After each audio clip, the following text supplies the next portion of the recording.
21 চনৰ ছেপ্টেম্বৰ মাহৰ 4 তাৰিখে ভাৰত চৰকাৰ, অসম চৰকাৰ আৰু কাৰ্বি উগ্ৰপন্থী সংগঠনৰ মাজত এখন শান্তি চুক্তি হৈছিল। প্ৰায় 8টাকৈ সংগঠনে তাত স্বাক্ষৰ কৰিছিল আৰু তাত অসমৰ ভৈয়াম অঞ্চলৰ পৰাও স্বাক্ষৰকাৰী আছিল। আৰু সেই চুক্তিখনতে উল্লেখ আছিল যে ভৈয়ামত বসবাস কৰা, বিশেষকৈ কামৰূপ, মৰিগাঁও, নগাঁও, বিশ্বনাথ আদি জিলাত বসবাস কৰা কাৰ্বি ৰাইজৰ কাৰণে এখন স্বায়ত্তশাসিত পৰিষদ গঠন কৰা হ'ব। পৰৱৰ্তী পৰ্যায়ত 2025 চনত বিধানসভাই আইন পাছ কৰে আৰু আজি আমি প্ৰথমখন কাৰ্বি কল্যাণ স্বায়ত্তশাসিত পৰিষদ বা কাৰ্বি ৱেলফেয়াৰ অট'নমাছ কাউন্সিলৰ ইণ্টেৰিম বডিৰ যি মনোনীত সদস্যসকল আছিল তেওঁলোকক শংকৰদেৱ কলাক্ষেত্ৰত শপত গ্ৰহণ কৰাওঁ।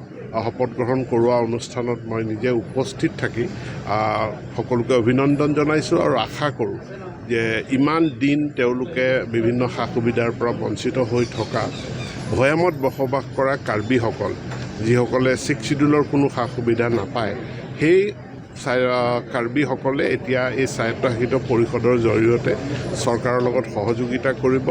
আমি গাঁওসমূহৰ ৰাইজৰ উন্নয়ন আৰু কল্যাণ সাধন কৰিব পাৰিম। কিমান সদস্য আজি 26গৰাকী সদস্যই শপত গ্ৰহণ কৰিছে আৰু ইয়াৰ নেতৃত্বত আছিলে চাৰ্চিং ইংটি, যাক আমি সংবিজিত বুলি জানো।